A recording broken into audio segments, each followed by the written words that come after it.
Have you ever had a money or career question you really wanted to ask, but didn't know who to go to or just felt uncomfortable even bringing it up?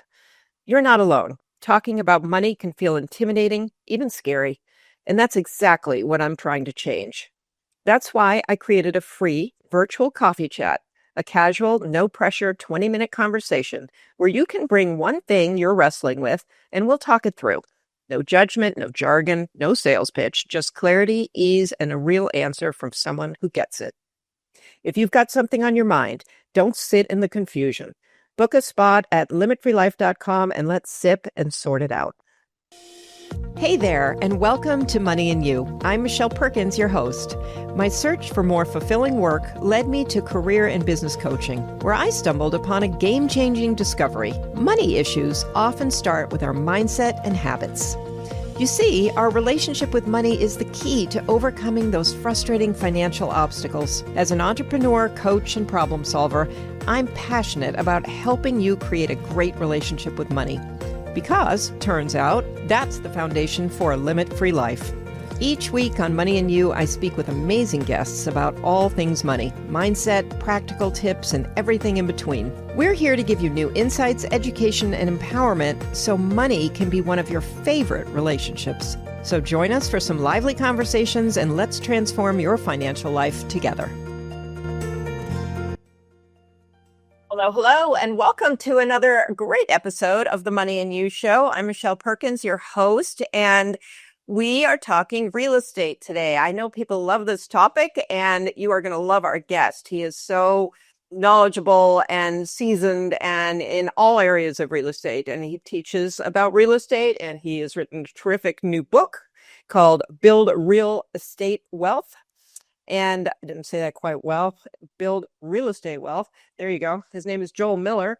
And we're really going to get into all kinds of aspects. I'm hoping that this show will answer many of the questions that you have, whether you're thinking about becoming a real estate investor or you're in the process, or you yourself are a seasoned real estate investor. So without any more discussion, before we bring Joel in, I'm going to just tell you a little about him. So Joel Miller has been investing in rental properties since 1978 and flipping houses since 1991. He served in numerous leadership roles in his professional and personal circles, and he teaches real estate investing at both the beginner and advanced levels. He's also a hard money lender to other investors, as well as a trusted mentor, author, podcast guest, and benefactor to his community.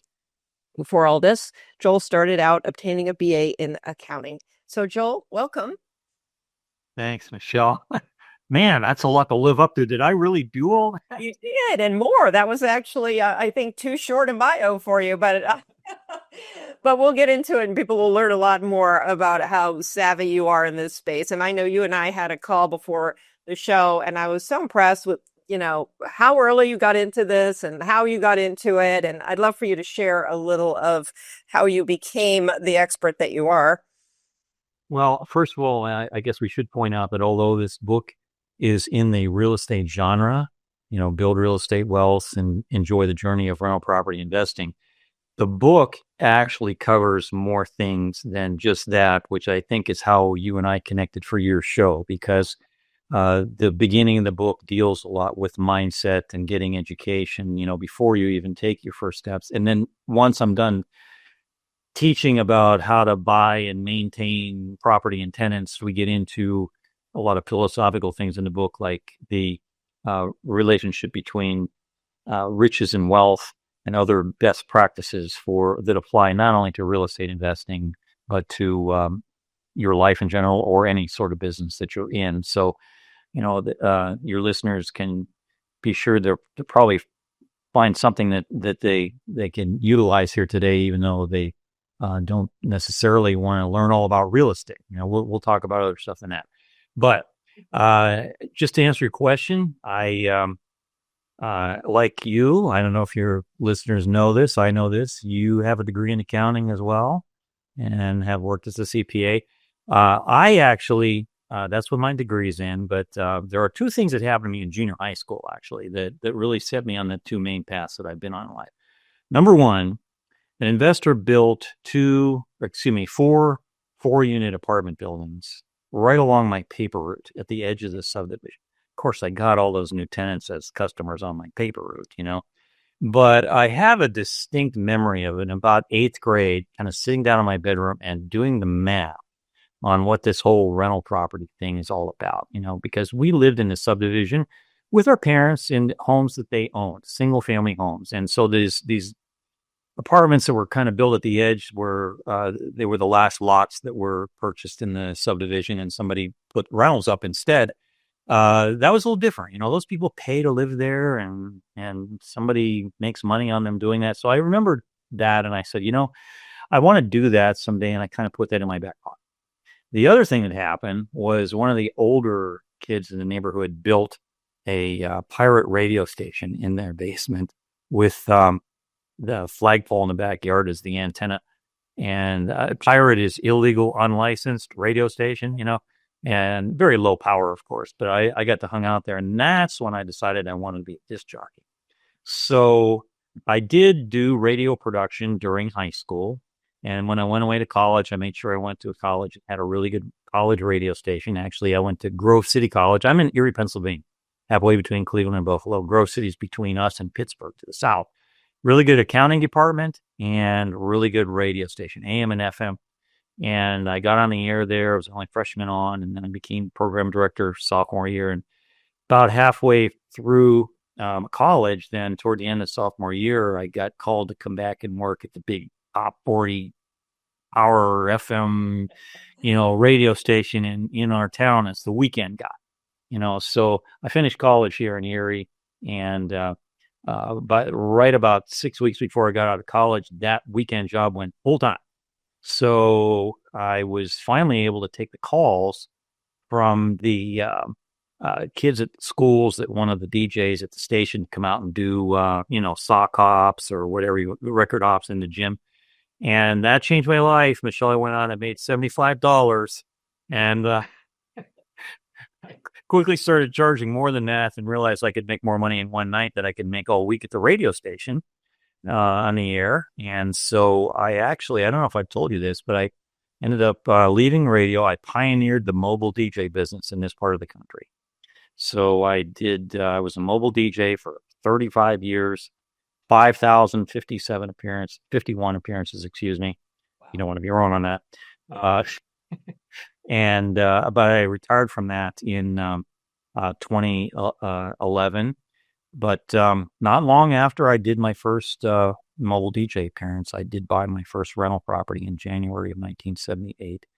And so, although I also started an accounting practice after college, I did sell that because the DJ business was picking up, and I was buying more rental property.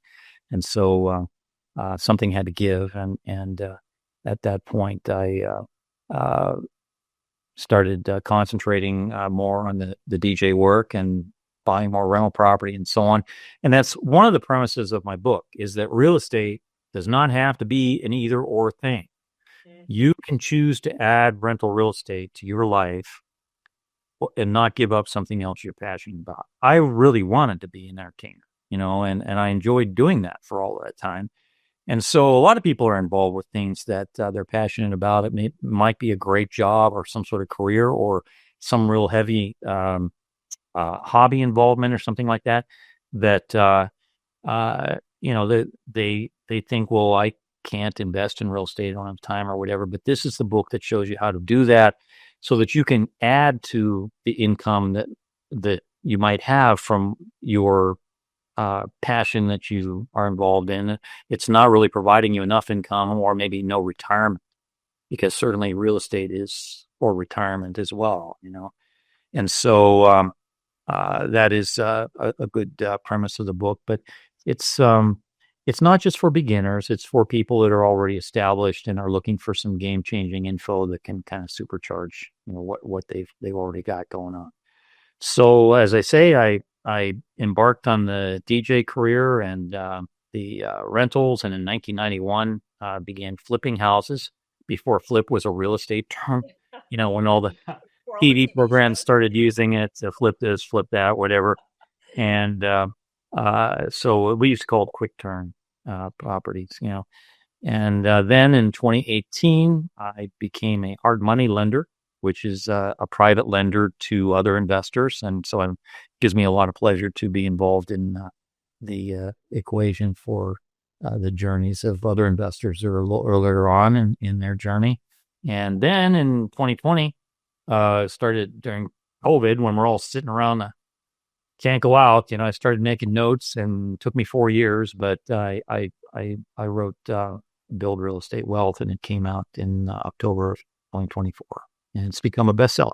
So yeah, brings us to today, doing all these podcasts in support of the book. This is how you do a book tour these days. Yeah, it is. That's true.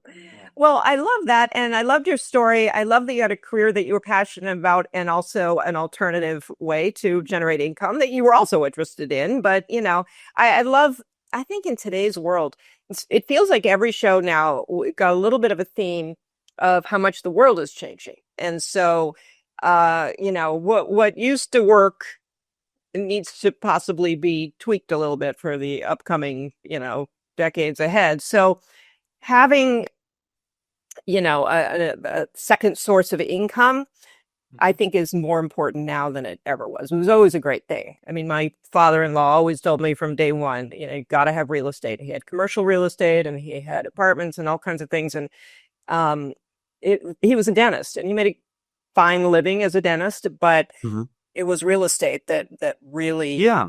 Oh, I'm glad you said that. This guy had a dentist is considered a high-paying profession, and yet he feels he made his wealth in real estate. Exactly. And that's the thing, is real estate has made more people wealthy than any other single type of investment. Lots of people, of course, invent something or they do fall into some really high-paying job and make a lot of money at it. But as far as something that you can just plan out and do, there's nothing like income producing real estate. Right. And I love the idea that, today where job security is less than it used to be, it is very advantageous to have something that, should you get laid off or should something change with your work, environment in some way that impacts you, you have this to support you, to focus on. I mean, there's all kinds of reasons why it can be a great addition to your life. Yeah. And I'll tell you a little side story that gives a little credence to what you're talking about there. In 2020, when I began writing this, my son, who is 19 right now, he'll be 20 in December 2025. It was becoming apparent that he had an interest in what he has seen me doing, over the years in our house. And so I kind of wrote the book as though he might be the only one who reads it. Because it's like everything I need him to know, because he was going to likely take over properties we had, not just start from zero, And so just skipping ahead, I can tell you he graduated from high school in 2024 and bought his first rental property about a week after he got out of high school. And he's now in his sophomore year at Penn State, although we have a branch campus of Penn State in Erie that has a really highly rated business school here. And so he's in the business school. And this means he can stay at home and live with us while he's going through college and also acquire property here, which would be hard to do if he went to main campus, obviously. But he bought his second rental property about April of his freshman year. Wow. And it's just beginning as we record this of sophomore year. And this is what he wants to do. I told him he's still got to get an education in this sort of stuff. Michelle, I don't think it's going to be accounting, sorry to say. But, if you asked him right now, he would tell you his major is finance. Yeah. I'm not as much of a numbers nerd as you and I might be. I don't know if I told you, I've kept a record of everything I've earned and spent since I was 11. You did tell me that, which I thought was fascinating. I mean, much nerdier than I am. I have not done that.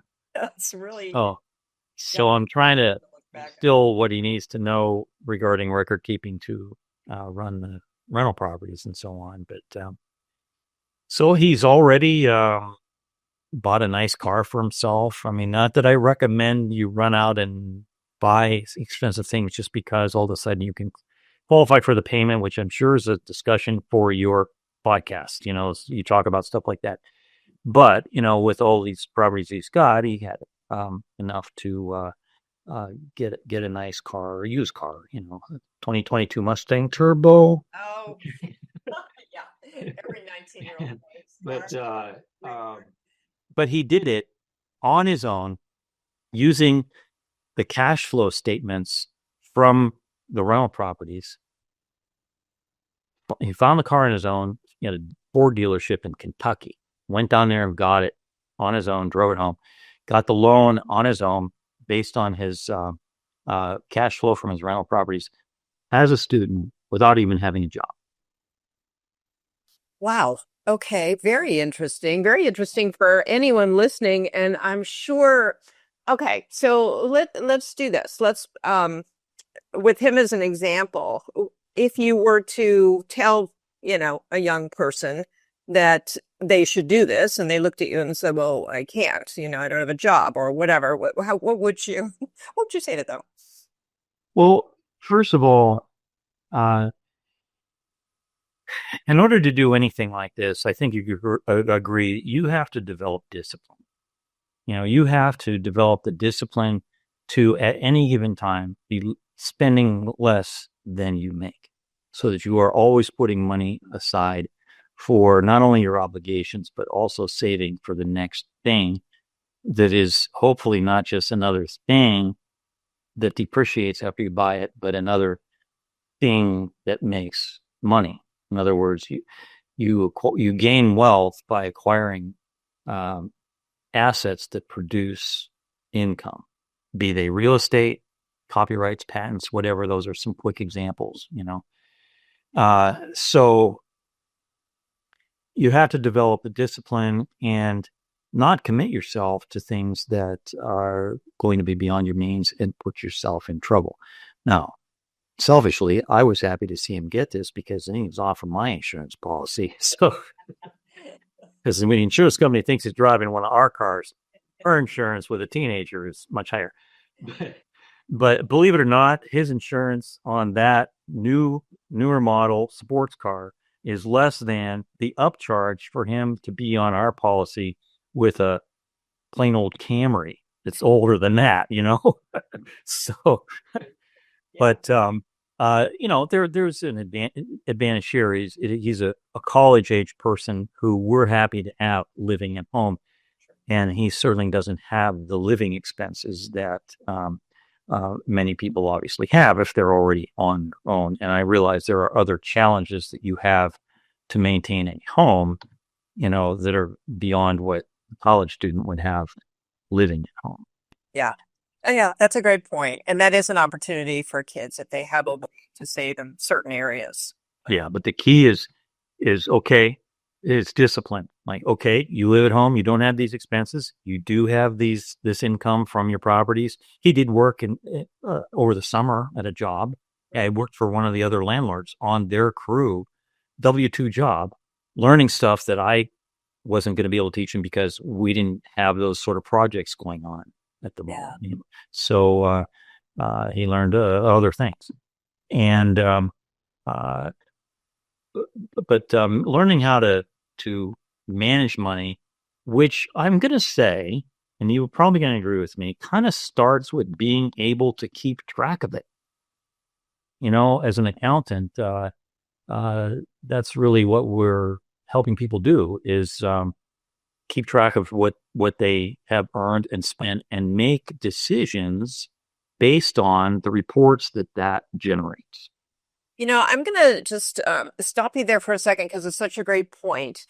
And, there are a lot of sayings. I'm sure I won't be able to conjure one up out of my brain in the moment, but about, what you track multiplies. And that's not the saying, but there are better ones than that. But basically, that's the gist. So you're focused on it. You're tracking it. If you're trying to, earn more income and you're tracking your income, that's, a pathway to manifesting more income.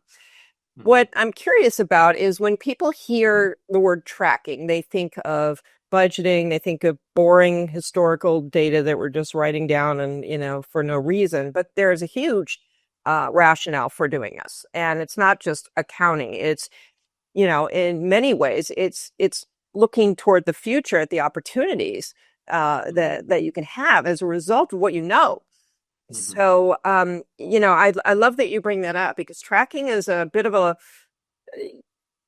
it's people don't do it. That's all I can say. And it's really, really valuable. Yeah. And the other reason for accounting, shall we say, is for taxation preparation. I mean, preparation of tax returns. Yeah. So I talk about that a lot in the book, that those are the two main reasons, keeping track so that you can make business decisions, and keeping track so that you don't overpay your taxes or underpay your taxes and get in trouble later, Well, and from a tax standpoint, real estate can be extremely beneficial. So I don't, you want to just speak to how real estate can work in your favor. Yeah, there's several really favorable treatments of real estate in the tax law.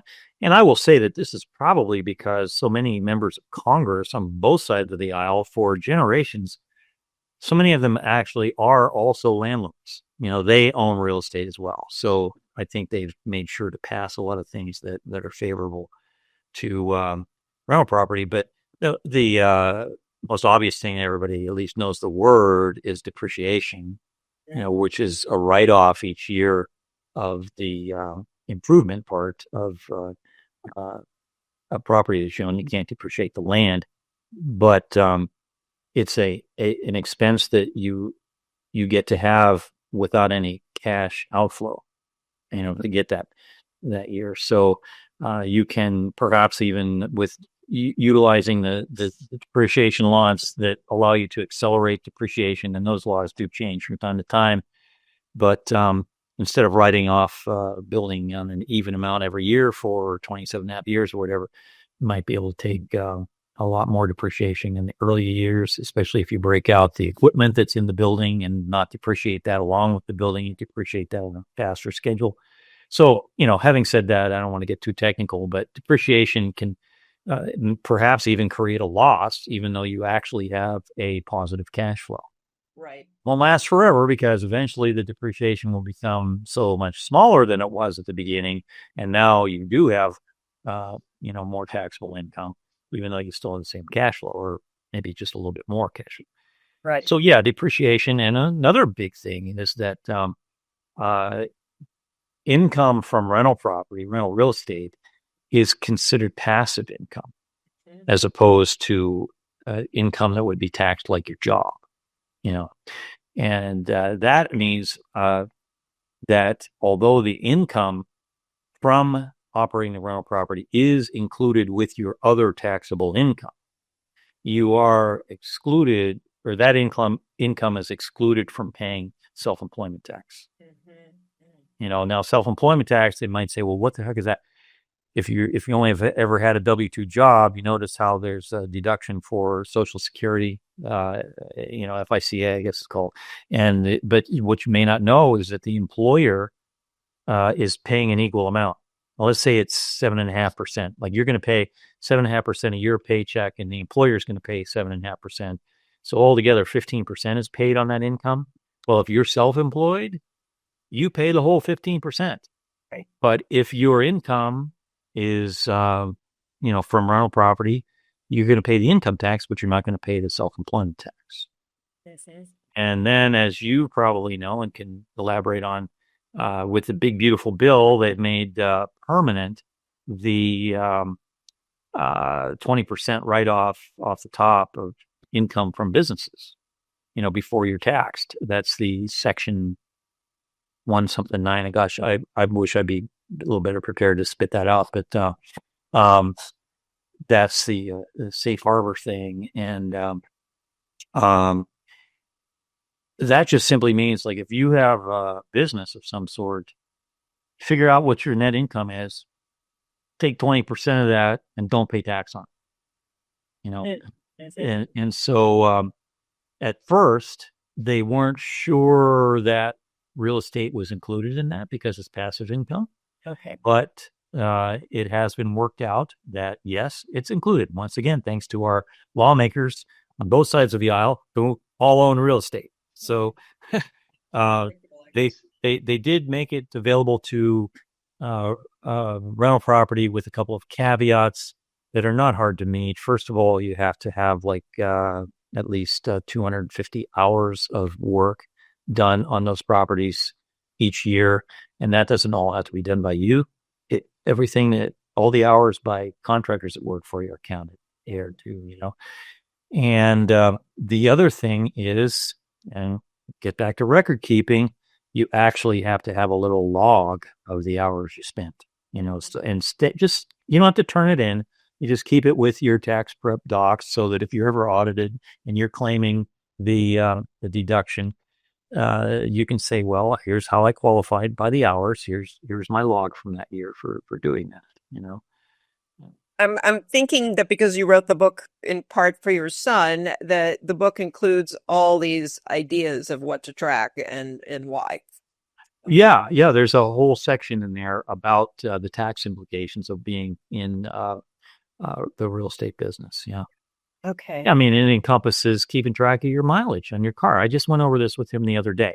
He had to go down to one of the rental properties from the house here. And I said, and I was going to go with him. So I said, where's your log, your mileage log?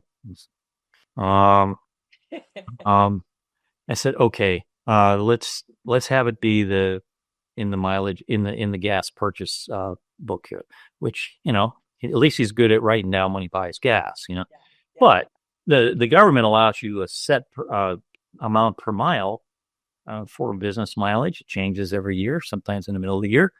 And I said, okay, let's use the booklet here, and you put the date, you put the location you're going to, and the general purpose.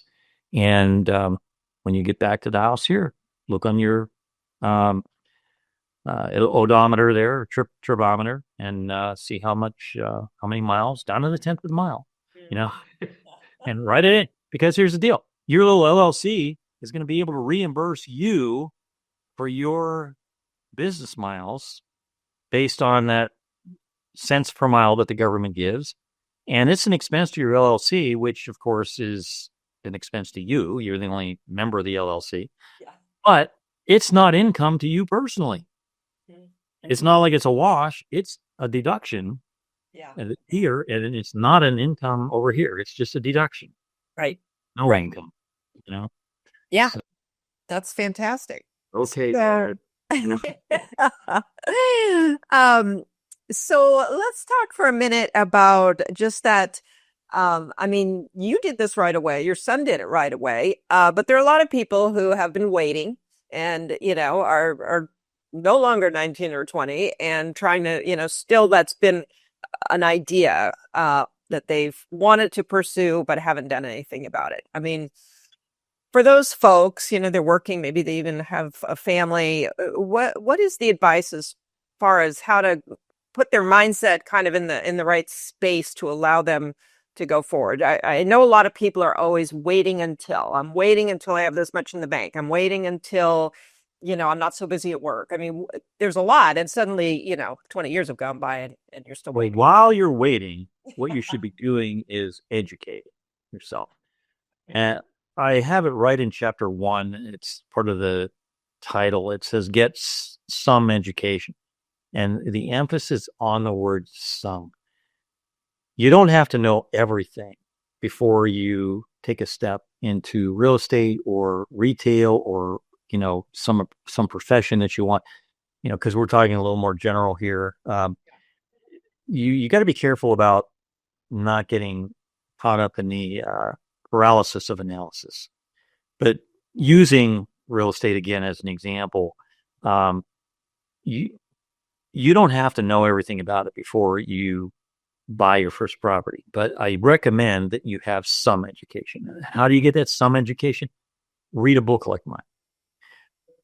Join a local professional group that is comprised of like-minded people that are doing the same thing you're doing, whether it's real estate or some other profession that you want to be involved in, but particularly in real estate, because the deals are often made off market from one investor to another. Everybody's at a different stage of their investment journey. And like, for example, at some point you get to where you're selling stuff instead of buying stuff. Well, you know, the easiest place to do that is people that are earlier on in the journey and as buyers, and so educate yourself to the point that you can avoid big mistakes, but you don't have to know everything, because you're going to learn once you get started by doing. And if you get with other people who are doing the same thing, you're going to just learn from them, or even learn about a specific thing that comes up, a problem or whatever, that you have contact with other people in your group that can answer specifically something that you need to know about. And then as you go on, like in the real estate journey, you might discover more types of investing, more, an interest in different types of property than you started out with. And you will build on what you already know. But don't think you need to know it all before you take a first step. A lot of people, and I see them out there, they think, oh, I just need to go to one more. I just need to go to this boot camp.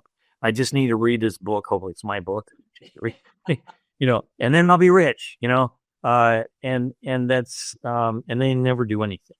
They're always at the meetings and they're always talking about how they're getting ready to, buy something. And then years go by and they don't do anything, because he just always trying to learn about how to do it.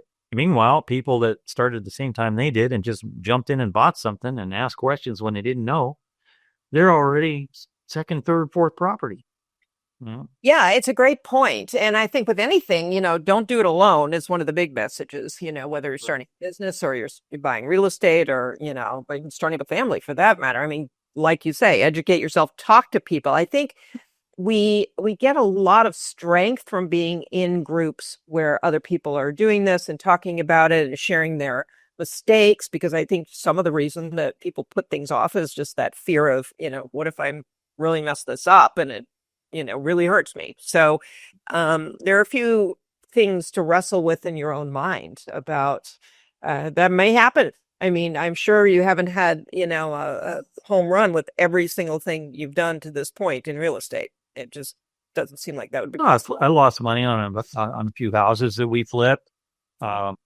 Although you got to make lemonade from lemons. I had a house 14 years ago that I got done with and just realized I had too much in it. I wasn't going to hardly make anything, and the market wasn't that great for a real profitable thing. So I actually sold it twice with a lease option. In other words, the people paid a fee for the right, but not the obligation to buy the property within, in this case, 2 years. Yeah. And the first people walked away.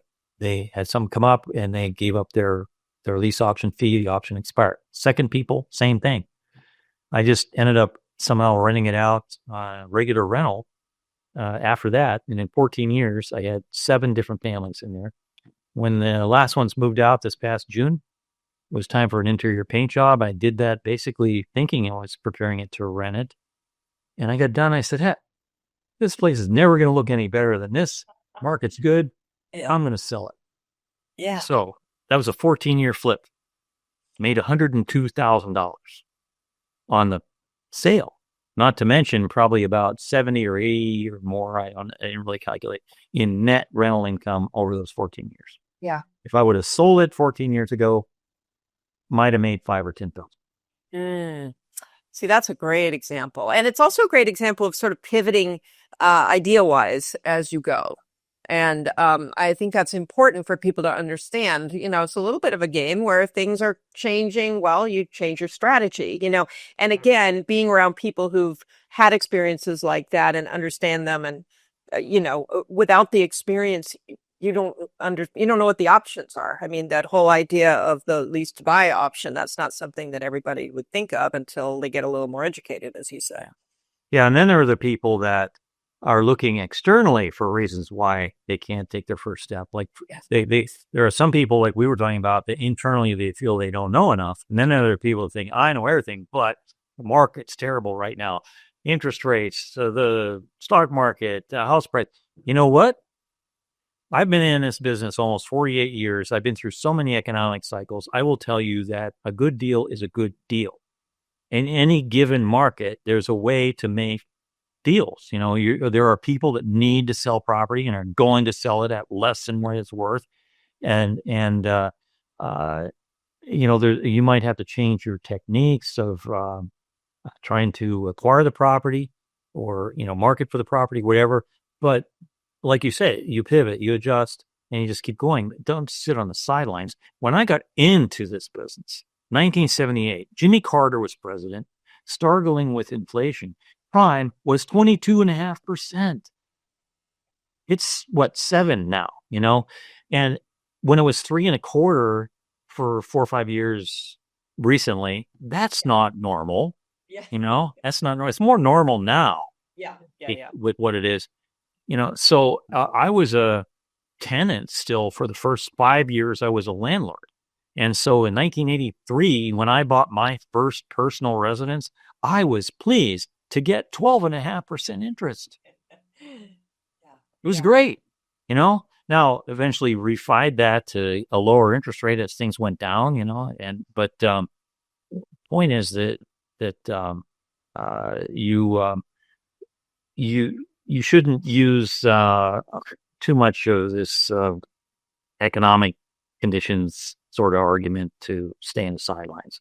Yeah. And I can really only speak for real estate.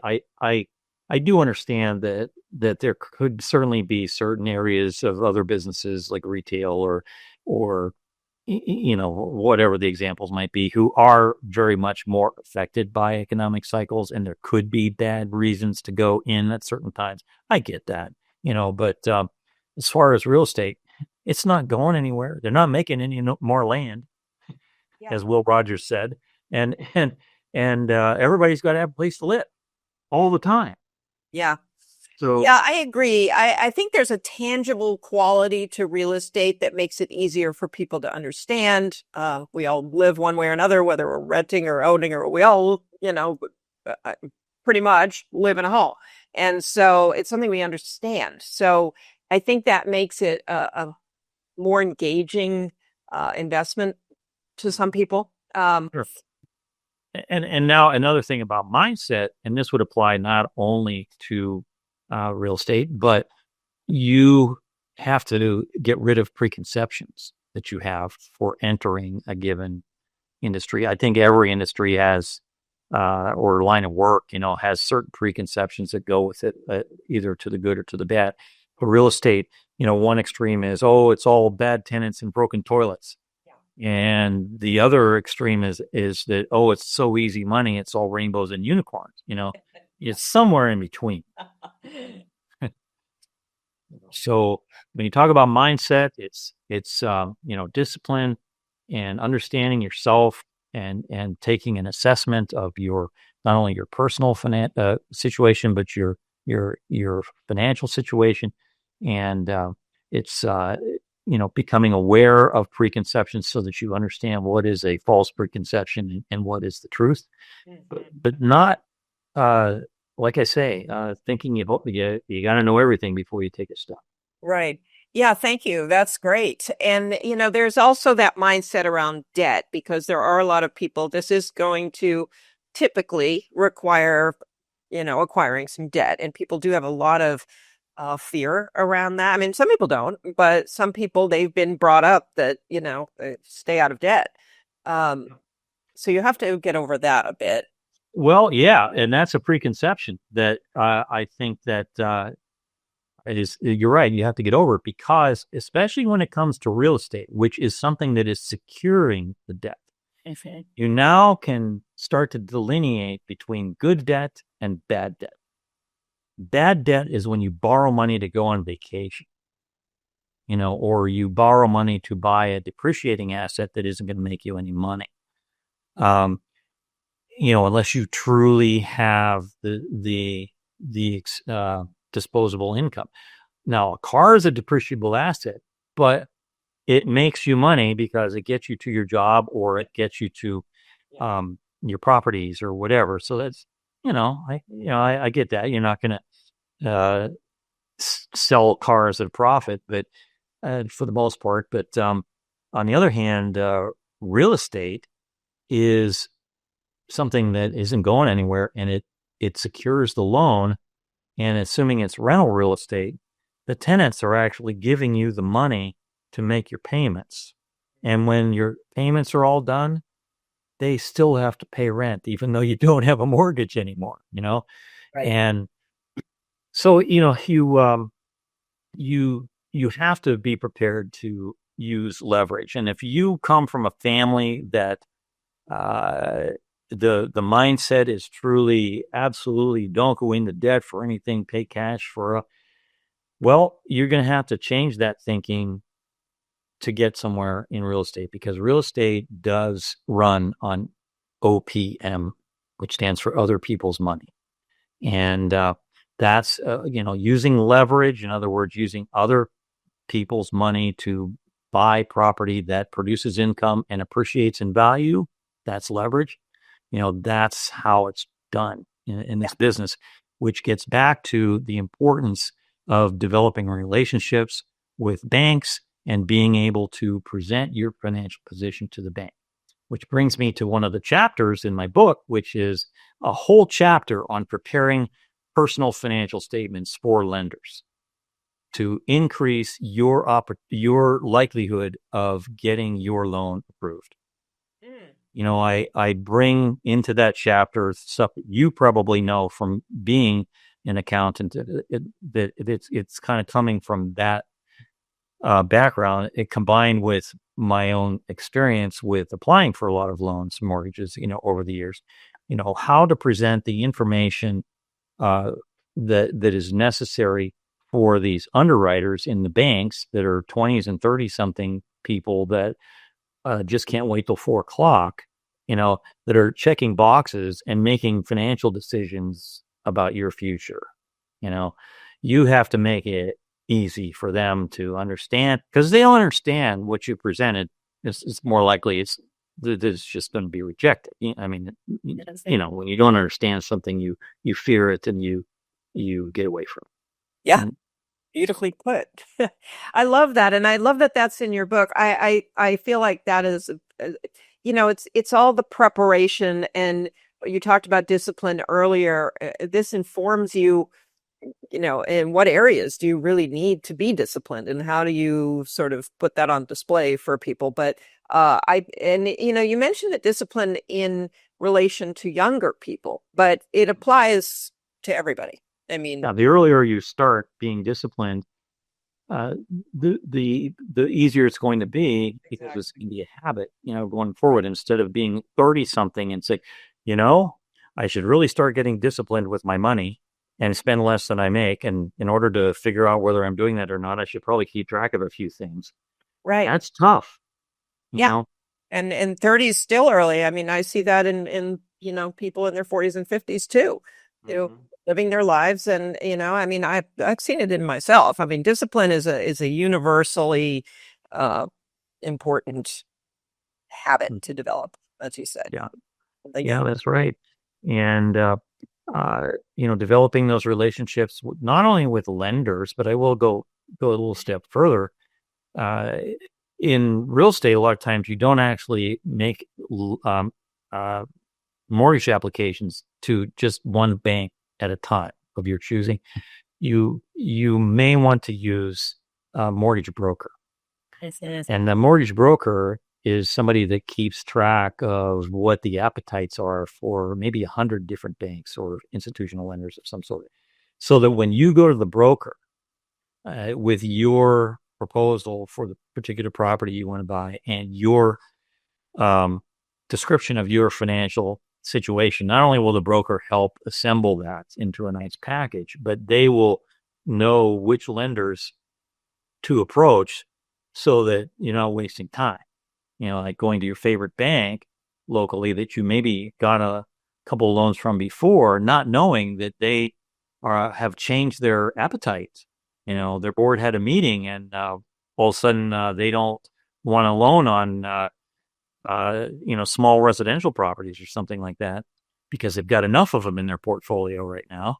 right. And you didn't know that, and you find out a couple months later after they've been underwriting you for 2 months and then tell you, you know what, actually, we can't do this loan, or we can't give you the same terms that you had before or that we told you we'd give you when you started out here. Now you're 2 months down the road. Maybe your buyer says, or your seller, says, hey, you obviously can't get a loan here. I'm moving on to some other buyer.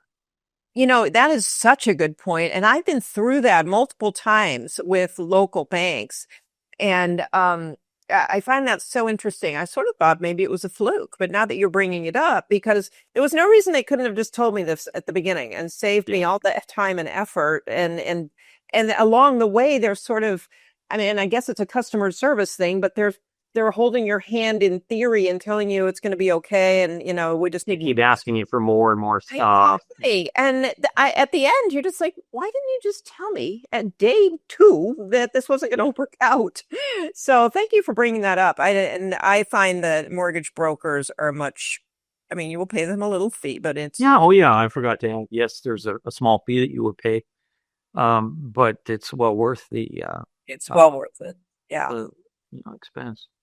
So, I'm afraid we're running out of time. I'm super excited about your book. I think it sounds really, really valuable. And, like you said at the beginning, to anybody at any stage of this, even if you've stumbled along and been successful, it doesn't matter. Learning is learning, and there's always something new you could think to do, or, better way of doing things. So. Yeah, the book has, we own it on the front page. It says the big book. I don't know if you noticed it when it was up there, because it is thicker than a lot of books in the genre, which are typically 200 or 300 pages. Mine's like 460 pages. But before somebody says, oh my gosh, I'm glad he said that, because I'm not going to buy it. I can't read a book that big. What I did was and I'll hold it up. I don't know if this will work for Tony or not, but I'll just open it. Yeah. You can see I have written it so that it's chock full of bold type words, sentences, paragraphs, and so on. So that if you did nothing but skip from bold type to bold type to bold type to bold type, you blow through that book, you'll get the whole idea of what's going on. And if it's covering something that you think you want to learn more about, just stop and read all the words. That's how it works. And what do you know who Ron LeGrand is? I don't. He's a real estate guru. He's like the guru to a lot of, like, if you named a real estate guru that you did know of right now, Yeah. he would probably be their guru. Okay. All right. So Ron got a copy of the book and he actually reviewed it and said, I wish I would have had his book when I was getting started. Wow. So it's become the go-to resource. The reviewers are, for changing your life with real estate, the reviewers are saying that this is not the kind of book that you read and you say, oh, I read that, and you put it on your shelf. This is the kind of book you read and you park on your desk because you're going to refer to it. It's and it starts with, like I said before, everything from mindset to, it covers all the different types of entities that you might want to choose to start. A lot of people think, oh, LLC, got to do that, but no, maybe that's not right for you, but it covers all the different formation, business formations. And then it covers finding, negotiating, financing deals. And then it gets into preparing a property to sell it or rent it, and how to deal with the finding and managing tenants, like all the real, meaty stuff with actual rental properties. But then we move into the tax implications, like I was saying, that are specific to the rental property business. And then preparing financial statements for the bankers and private lenders like myself. And sometimes we want to see that sort of thing.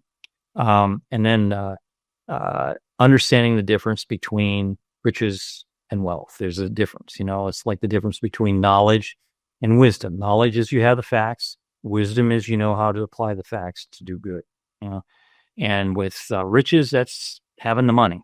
But wealth is knowing what to do with the money, so that you're living a full life and contributing to your community and doing well. If I had a choice between losing all my money and losing all my relationships, I would lose all my money in a heartbeat. Because my relationships will help me get my money back. If I had a ton of money and no relationships, that'd be really empty. So we talk about that, and then move into Oh, here's a concluding statement there. Don't make a withdrawal from a relationship just to make a deposit in your bank account. Oof. Well, that's You know, okay. but then we move into some other best practices for not only business, but your personal life and so on. And the reason why it's also an easy read is because it's not just all words or text. There's like 150 different checklists in there, like bullet point checklists, which take up a lot of space, but there aren't a lot of words on each line, and it covers all these things from tenant screening questions to um, negotiation questions, due diligence questions, contractor questions, even a list of the tools you're going to need, if you're just getting started. So, my hope is that everybody who owns a copy of Rich Dad Poor Dad Yeah. also gets this because it's sort of a companion. It gets into a little bit more than nuts and bolts than Rich Dad Poor Dad, which is an awesome book that probably more people have than any other book in this genre, by Robert Kiyosaki. Yeah. Yeah, you're absolutely right. Wow, that's great. And I do think the nuts and bolts and the checklists and all of those things is very, very valuable. I mean, people pay a lot of money to take courses or be in, large groups to Mhm. acquire those kinds of things. So, Yeah, there's well, we will have to wrap it. The hard money lending was a whole other topic that I would have loved to spend some time on. So, that is also worth people well, understanding. we can do that in another episode. We could Sure. drill down deep on private lending, Yeah. union lending, and Yeah, that, that's a little harder, to find understanding about out yeah. there in the world. So okay, well, Joel, thank you so much. This has been so Oh, informative and so I think people can definitely hear your dedication to this and you've got your son involved, and it's apparent that you really believe in this as a way to enhance your life, and mhm. and you're talking about doing it for the right reasons, and yeah, it just actually makes it very appealing to everybody, I think. So, Thank you, Michelle. I'm glad we connected. Your podcast is a little outside of the strictly real estate genre of podcasts that I do, and so it's refreshing to kind of talk good. about some different things. Okay, that's great. Yeah, and I love it because I think you eliminated some of the intimidating aspects. If I think you all you did was get people to want to learn more, which they can do with your books. So I Yep. think that's great. Yeah. The website, I think, I don't know if you have it up there, but it's very simple. It's just Yeah, joelmillerbooks.com. we've got that up, and I'll put it in the show notes. And yeah, I would, you know, hope everybody's going to buy the book. I'm actually going to buy one for my kids because I mean, I have at least one child who's extremely interested in real estate, and I think this will be great. So she Right. won't listen to me, but she'll read your book and listen to you. So there you go. All right. Okay. Well, thank you. Thank you again for joining us. Really appreciate your time. Really appreciate everything you shared. And thank you, audience, for showing up for the Money in You podcast. We love it when you listen. We love it when you rate and review the show. And please subscribe. Please share this show with your friends, the ones who have been telling you how they'd like to buy a property someday, or maybe they're already doing it. So share the show and let them in on Joel Miller's secrets. And yeah, so thank you so much. You can reach out to me at Michelle, 2Ls, at limitfreelife.com. And we'll see you next week.